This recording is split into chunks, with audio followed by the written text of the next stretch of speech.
Fondelat, Mais Thomas oui, parce Hill. qu'après Florent Pagny, je reçois une autre grande voix, l'une des voix les plus emblématiques d'Europe 1. Et le maître incontesté du récit, Christophe Fondelat. Merci d'être là en direct, Christophe. Oui. Bah oui. Oui. Parce que ça vous arrive plus maintenant Ça d'être en m'est plus direct sur arrivé Europe 1. depuis des années, puisqu'on la raconte n'a jamais été en direct. C'était quand on était enregistré, à la radio. Donc. bien sûr. Et est-ce que ça vous manque pas d'ailleurs, je me demandais, la radio en direct, parce que vous avez, pendant longtemps, vous avez fait de la radio en direct. Moi, ce que j'aime bien, c'est tourner les pages. Ouais. J'ai toujours été très surpris quand on dit « Ah, il a présenté le 20h pendant 25 ans ». Mais quelle horreur. Moi, j'ai une espèce de Vous, ça a été jauge. plus court. À partir de 8 ans, déjà à partir de 6, j'ai envie de tourner la page. Ah ouais. Ah oui. Et je fais des concessions jusqu'à 8 ans. Et avec Faites entrer l'accusé, j'avais fait des concessions jusqu'à 10 ans, 11 ans.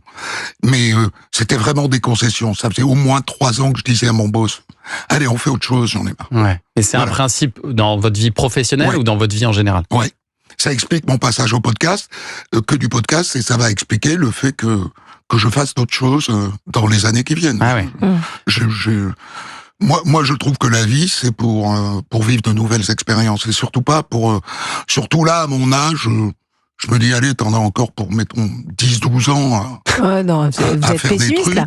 62 plus 10, ça fait 72. Oui, 12, ça fait j'ai encore un peu de 74. marge, j'ai encore un peu de marge, Christophe. Après, on voit, quoi.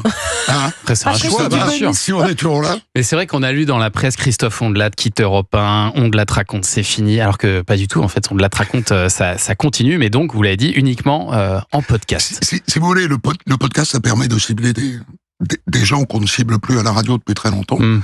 Le public est âgé à l'écoute des radios, les jeunes n'écoutent plus vraiment la radio. Moi, j'arrive quand même à avoir un quart des gens qui écoutent les podcasts qui ont entre 18 et 25 ans. Ah oui. Vous vous rendez compte? C'est vrai, énorme. il est très jeune. Votre... Et autant qui ont entre 25, etc. Donc, c'est s'adresser selon les nouveaux usages à Ouais. tout le monde. Ouais. Moi, quand je regarde, puisqu'on a le podcast est numérique, donc on a des détails Ah oui, c'est absolus fou. Ouais. sur qui nous écoute, à quel moment, etc. Et quand je regarde les statistiques, c'est un renouvellement extraordinaire, quoi. Et moi, ça me plaisait, tout en continuant à faire la même chose. D'une certaine manière, dans les années qui viennent, je vais continuer à raconter des crimes d'une manière ou d'une autre, mais tout en continuant à faire la même chose, ça Ouais. me permet d'élargir la cible et je trouve ça génial. Vous disiez, vous avez toutes les stats. Est-ce que vous voyez même à quelle heure les gens vous écoutent? Bien sûr. Est-ce que les gens vous écoutent plus la nuit, par exemple? Oui, alors, oui, probablement. Ça, j'ai pas les détails horaires. Tiens, je vais les demander. C'est intéressant. J'ai pas les détails Parce qu'il y a des horaires. gens qui vous écoutent pour s'endormir, par exemple. Oui. Alors- Ouais. Beaucoup. Et Alors beaucoup que de c'est pas le femmes. meilleur moyen Alors- pour moi Beaucoup de femmes. Ouais. J'accompagne Ah oui, des beaucoup de femmes au femmes. lit, figurez-vous. Alors moi, vous m'avez accompagné beaucoup au lit, Christophe. Je suis heureuse de vous le dire là. J'en suis fier. Mais j'ai arrêté parce qu'un jour, je vous écoutais en m'endormant. J'écoutais l'affaire Xavier Dupont de Ligonnès et j'ai rêvé que je me réveillais dans la nuit et qu'il était dans mon frigo. Et Ah oui, c'est le depuis risque, ce jour-là, bien non, sûr. mais c'est le risque de Ah vous bah écouter avant oui. de s'endormir, ça peut Voilà. le risque. Donc, ce qui m'étonne toujours, c'est que c'est anxiogène, a priori, le crime, mais ça m'a beaucoup Ouais. appris sur l'usage que les gens ont des histoires criminelles.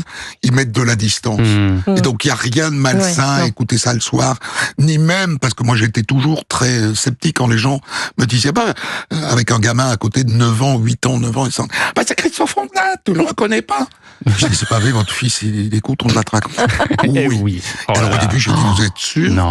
Et puis, en fait, je crois qu'il n'y a rien de malsain. Tout le monde, Ah y oui, même compris pour les les petits. enfants, Ouais. mettent les choses à distance. Après, moi, à titre personnel, je le ferai pas écouter Ouais, par c'est des ça. gosses. Moi mais non plus. Je crois pas que ça soit un problème. Mais alors c'est vrai que le podcast, ça vous donne aussi une certaine liberté, des libertés au niveau du format, c'est-à-dire que vous pouvez vous adapter en fonction de l'histoire que vous racontez, faire plus court, Oui, la plus radio, long. mon récit devait faire 23 500 signes coupés en 5 parties. Oui, c'est ça, c'est Avec la extrêmement première partie précis. devait faire 3 500 signes, chacune des autres devait faire 5 500. Et la dernière, la 5e partie devait faire à nouveau 3 500. Ouais. C'est très contraignant. C'est très contraignant. Avec des résumés. Et là, si je veux faire une histoire qui fait 40 minutes, elle fait 40 minutes. Et puis si je veux en faire une qui fait 15, elle fait 15. Et alors, rassurez-nous, Christophe, vous allez quand même continuer à faire ce genre d'accent. J'arrive de chez Sost. La porte était fermée. J'ai regardé par la fenêtre. On a tué la mère. La Rosalie et Joachim aussi. Ils sont par terre dans le sang. Il faut que tu appelles les gendarmes de Barousse. Hein. Il faut les prévenir. Oh, Boudiou, quelle histoire. On y est là. Ça, c'est quand même votre marque de fabrique, les accents. Vous allez Ouais, continuer alors, à le faire, à vous amuser comme ça. Faut raconter l'histoire de ça, parce que j'étais dubitatif au début. Ah oui. J'ai tenté le coup, et puis à l'époque c'était Nadia Milosevic qui était responsable des programmes, Ouais. et donc j'allais la voir tous les jours, je lui disais Nadia, t'en penses quoi? Elle me disait continue, t'es sûr? Je veux dire, il y a des gens qui vont pas supporter. Non, vas-y. Et elle avait raison. Elle a eu du Les pif. gens Ouais. s'y sont faits. Après, malheureusement, je fais pas tous les accents. Je suis bon en accent du Sud, Ouais. du Pays Basque jusqu'à Marseille, parce que je connais les différents accents du Sud.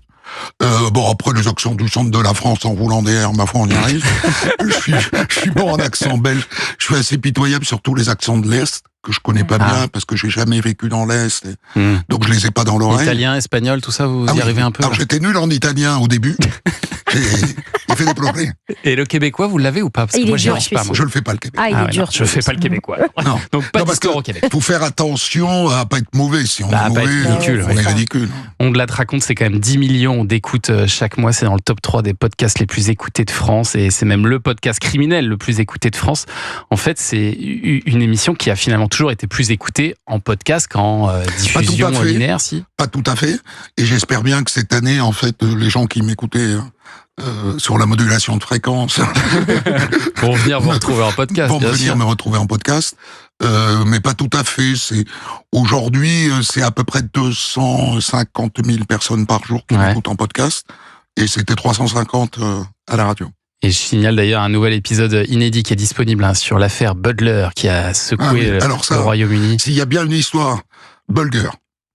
Elle est incroyable cette Ça, histoire. c'est deux garçons de 10 ans qui ont tué un petit de 3 ans, c'est Ouais, ça? ouais. Les plus jeunes assassins de l'histoire, Ouais. en fait. Et le deuxième, 20 ans après, s'est avéré être pédophile. Bon, Et c'est une grande interrogation. Il y a d'ailleurs une interview avec le docteur Zaguri en complément, en bonus, parce que pourquoi est-ce qu'à 10 ans, au fond, parce qu'ils l'ont tué, ce gosse, mais ils l'ont aussi Torturé. trifoyé, tripoté. Ouais. Ils ont manipulé son sexe. Celle-là, vous n'êtes peut-être pas obligé de la faire écouter à vos enfants. Non. On va éviter. Donc ils ont manipulé son sexe. Il y avait donc une dimension sexuelle dans ce crime.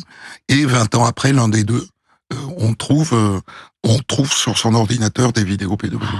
Donc c'est vertigineux. Ça fait partie des épisodes inédits de Ondelat raconte que vous pouvez retrouver donc sur toutes les plateformes de podcast et sur europe1.fr. Dans un instant, pour la suite de Culture Média, on va jouer avec un auditeur. On n'a toujours pas joué.